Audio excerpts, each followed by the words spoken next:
Beaucoup d'entre vous ont déjà été bloqués dans un ascenseur au moins une fois dans leur vie et savent à quel point cela peut être désagréable. Le bouton d'urgence fonctionne rarement, le service tarde à arriver et nos produits congelés sont déjà en train de décongeler, inondant le sol de l'ascenseur. De plus, certaines personnes souffrent de claustrophobie. Mais à bien y réfléchir, il existe des situations encore plus graves où les gens se retrouvent coincés dans les endroits les plus inattendus. Il est difficile d'imaginer comment ils sont arrivés là. Aujourd'hui, nous parlerons de ce genre de cas. À première vue, l'incident qui s'est produit à Corpus Christi, au Texas, États-Unis, pourrait ressembler à un cambriolage qui aurait mal tourné. Mais ce n'est pas le cas. En remplaçant la serrure de la porte, un serrurier a laissé son téléphone dans la voiture. Une fois le travail terminé, la porte munie de la nouvelle serrure s'est refermée sans qu'il soit possible de l'ouvrir, ce qui signifie qu'elle fonctionnait parfaitement. Le problème, c'est que le serrurier s'est retrouvé coincé de l'autre côté de la porte. Il s'est retrouvé confiné dans une petite pièce qui cachait l'ensemble du mécanisme du DAB. Pendant ce temps, le distributeur continuait de fonctionner et les gens s'arrêtaient pour retirer de l'argent. Le serrurier a eu l'idée d'envoyer un message aux utilisateurs du DAB par la fente qui distribue l'argent. Le message disait « Aidez-moi s'il vous plaît. Je suis coincé et je n'ai pas mon téléphone. Appelez mon patron à ce numéro. » Malheureusement, la plupart des passants ont cru à une plaisanterie, laissant le serrurier coincé pendant 2 heures. Finalement, quelqu'un a pris la note au sérieux et a appelé la police. Les policiers ont ouvert la porte et libéré le serrurier. Il a expliqué qu'il avait craqué en remplaçant la serrure électronique du distributeur. Tout est rentré dans l'ordre. Cependant, je n'ai jamais vu quelqu'un coincé dans un distributeur. C'est vraiment bizarre, a conclu l'officier Air Alden. Vous avez certainement déjà vu des chats curieux grimper dans les tambours des machines à laver. Il s'avère que ces appareils sont tout aussi dangereux pour les enfants, en particulier les lave-linges à chargement par le haut. L'incident s'est produit dans la ville chinoise de Chongqing. Un petit garçon de 3 ans s'est retrouvé coincé dans une machine à laver alors qu'il faisait semblant d'être un astronaute dans une capsule spatiale. Comme il n'arrivait pas à sortir, ses parents n'ont pas pu l'aider et ont appelé les pompiers. Les pompiers ont utilisé des ciseaux spéciaux pour ouvrir la machine à laver en toute sécurité, sauvant ainsi l'enfant qui était indemne. Un Norvégien, Cato Bernstein Larsen, a rencontré un problème important lorsqu'il est tombé dans un réservoir dans des toilettes publiques avec le téléphone portable de son ami et s'est retrouvé coincé. Malheureusement, le réservoir, qui n'est pas relié au réseau d'égouts et qui est rarement vidé, était plein d'excréments. En outre, la puanteur a fait vomir Larsen, qui a été piqué par un insecte inconnu. Les Norvégiens sont restés dans le réservoir jusqu'à l'arrivée des services compétents.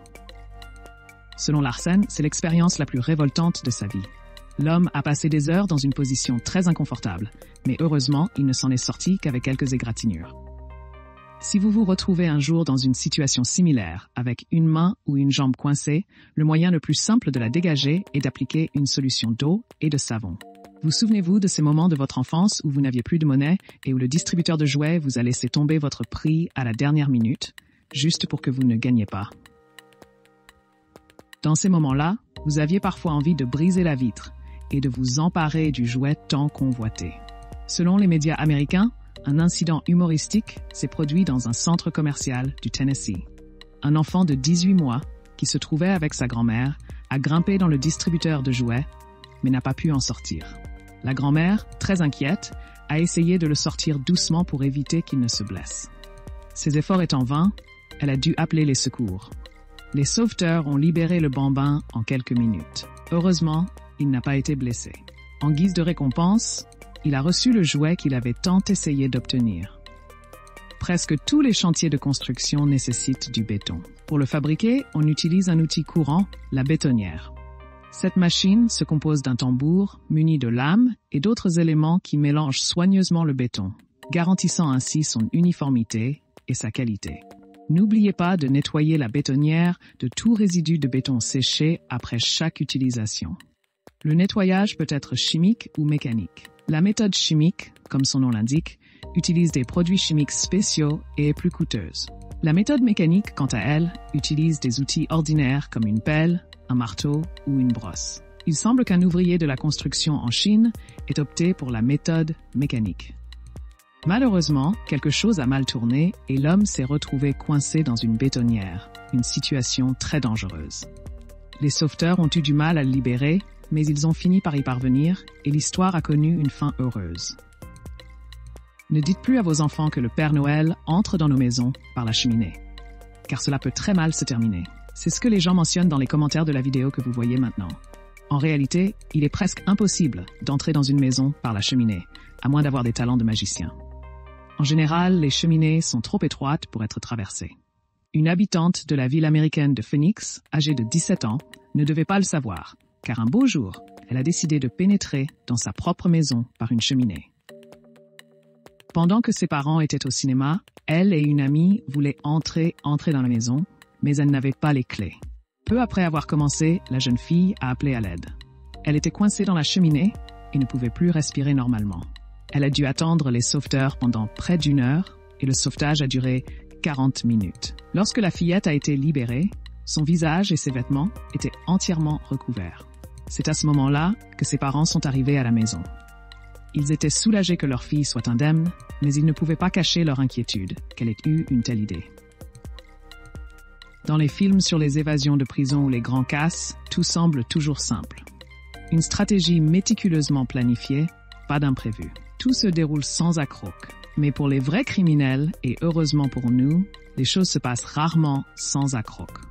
Dans une prison brésilienne, 4 détenus ont mis au point un plan d'évasion élaboré. Ils ont volé un tuyau métallique dans la salle de douche commune avec l'intention de l'utiliser pour créer un grand trou dans le mur. Cependant, le trou n'était pas assez grand pour que tout le monde puisse y passer. Sur ces photos, on voit l'un des évadés coincé dans le trou. Après plusieurs tentatives infructueuses pour se libérer et de nombreuses blessures, il a commencé à appeler à l'aide. Les gardiens de prison avaient du mal à se retenir de rire. Cela se voyait dans leurs expressions et nous comprenons parfaitement pourquoi. Il est intéressant de noter que le premier prisonnier a réussi à s'échapper et a même franchi la clôture électrique qui entoure la prison. Ce qui est encore plus drôle, c'est que le prisonnier coincé dans le mur a tenté de s'échapper encore. Il sera intéressant de voir s'il essaie une 3e fois, souvent considérée comme la bonne. Le même principe qui s'applique à l'entrée dans une maison par une cheminée s'applique également à la ventilation.